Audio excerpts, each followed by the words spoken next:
Buenas tardes, nuevamente estamos con nuestro querido padre Danilo, nuestro viejo compañero. Mire qué atrevida que soy, cómo lo trato, que con tanta gratitud lo recordamos siempre por todo lo que nos ayudó y todo los acompañó. 3 años y medio trabajó con nosotros. ¿Te da cuenta qué desperdicio de su vida fue eso? Pero qué lindas cosas que hicimos. La verdad que sí, y las siguen pidiendo todavía, para cada muerte de un obispo, pero las piden.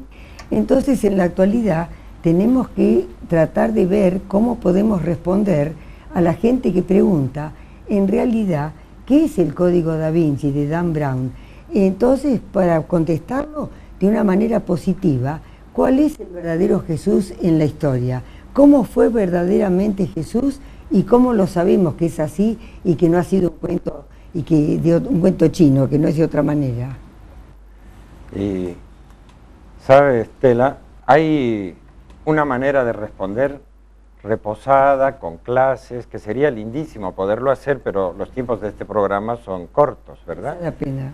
Pero si hay una historia maravillosa para contar, es la verdadera historia de Jesucristo, que es un personaje histórico real, que ha tenido palabras concretas, un tiempo verdadero de vida, personas reales con las que ha convivido, pero que además de todo lo que sabemos históricamente, que ahora trataré de hacer alguna referencia a ese Jesús histórico, verdadero, que no tiene nada que ver con el de este señor Dan Brown y de sus fuentes, que son falsas, que no son históricas, ¿verdad?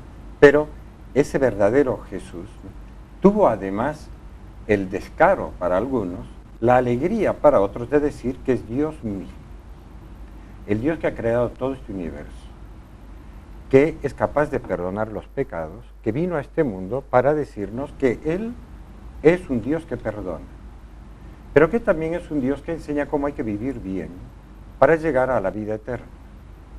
Y creó una institución maravillosa, que es la Iglesia Católica, que a lo largo de 2000 años ha ido predicando la doctrina de Jesucristo, que históricamente nació hace ya 2000 años en Judea, en un pueblito llamado Belén de Nazaret, y vivió la mayor parte de su Belén de Judea y vivió la mayor parte de su vida en Nazaret, ¿verdad? Este Jesús histórico, que en estas películas y libros que se están vendiendo actualmente se desfigura tanto, se puede demostrar con documentos históricos que es el verdadero, tal como la Iglesia Católica lo ha venido enseñando. ¿Cómo? Simplemente acá puedo, digamos, señalar 2 o 3 datos.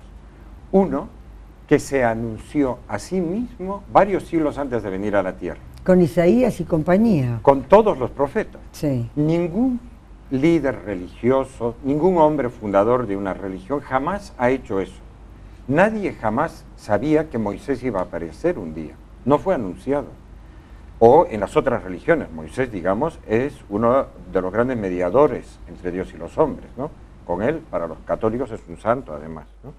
Igual que para el pueblo judío es el gran mediador. Nuestros hermanos mayores. Los hermanos mayores.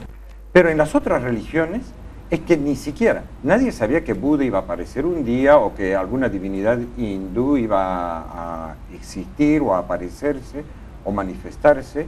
Tampoco el Islam, nadie esperaba que Mahoma apareciera. Las profecías, cosas Nosotros tenemos unos libros increíbles que los hemos recibido del pueblo de Dios original, que es Israel, que se llaman las profecías, claro, que están, como todo el mundo conoce, en la Biblia, ¿no? Que es la colección de libros que contienen todos los anuncios siglos antes, con lugar, fecha, indicación precisa, detalles increíbles, detalles históricos, ¿no?, que se han cumplido en la persona de Cristo. Claro, acá no podemos decir todos los datos, pero para los que no saben mucho de esto, si piensan que son documentos que a lo mejor no son tan antiguos, las profecías, porque hay gente que ha dicho, no, esas no pueden ser profecías porque son demasiado precisas. Son documentos que a lo mejor han sido fraguados por cristianos después que ocurrieron los hechos. Bueno, Dios ha querido que después de la Segunda Guerra Mundial se encontraran en Israel, en un lugar al que ahora van muchos turistas. De los que nos están escuchando, muchos de ellos probablemente han estado en ese lugar.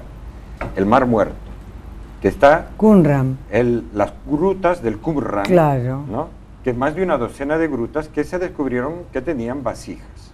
Es toda una historia apasionante cómo se descubrieron las vasijas, los niñitos pastores nómades que arrancaban pedazos de estos papiros antiquísimos, iban destruyendo algunos documentos, los llevaban a vender a Jerusalén, y un experto en documentos que vendía antigüedades, un señor judío, descubrió que se trataba de documentos antiquísimos, con un amigo suyo que era un sacerdote católico, el director del Instituto Bíblico de Jerusalén, el padre Roger de Vaux, y la incipiente policía de Israel, que en ese momento se estaba creando el Estado, entre todos persiguieron, siguieron y al fin descubrieron dónde estaban esos documentos. Y los pastorcitos estos, de dónde arrancaban estos fragmentos. Son las famosas grutas del Qumran. ¿Qué había ahí? Había centenares de documentos, conservados por el grupo de los esenios, que tenían una biblioteca fantástica, copiada a mano, en papiro sobre todo, y que cerraron y guardaron todo en vasijas de barro por la invasión romana que terminó destruyendo a Jerusalén y a todo Israel, ¿no?, en el año 70 de la era cristiana. Pero en los años anteriores, estos encerraron todos esos documentos que son varios siglos anteriores a Cristo, muchos de ellos. La divina providencia. Y ahí están las profecías. Por ejemplo, un libro que dice que el Mesías que se espera vendrá del linaje de David, por eso se lo llama hijo de David.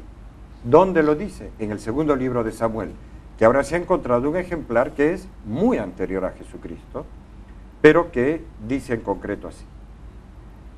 El profeta Natán, 1000 años antes de Cristo, le dijo al rey David: cuando tus días se hayan cumplido y te vayas a dormir junto a tus padres, afirmaré después de ti una descendencia que saldrá de tus entrañas y consolidaré el trono de tu realeza para siempre. Desde entonces se sabía que iba a venir alguien que iba a ser de la familia de David y que su descendencia iba a durar para siempre. Eso es lo que nosotros hemos llamado el Mesías, aunque tiene más características, pero una histórica de sangre es que es un descendiente de la familia del rey David. Ese dato se tenía. Después resulta que tanto San José como María Santísima son de la familia descendientes de David, ¿no?, que impresiona mucho tener ese dato, porque es una parte de la profecía cumplida. Otro es el que trae el profeta Isaías, que vivió 8 siglos antes de Cristo.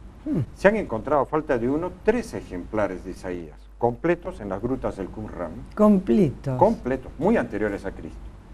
En lo que ahora está bien numerado, en esa época no se numeraba así, en el capítulo 7 de Isaías, hay un momento en que el profeta Isaías le dice al rey de Israel de ese momento, que era Ahab, le da una promesa, le hace una profecía y le dice, ¿no?, escucha pues, casa de David, así le hablaban a los descendientes de David. ¿Te parece poco cansar a los hombres que también quieres cansar a mi Dios? Porque este rey estaba dando muchos problemas de incredulidad a los profetas. Dios mismo les va a dar una señal. He aquí que una virgen está embarazada y da a luz a un hijo y le pone por nombre Dios con nosotros. En hebreo, Emmanuel.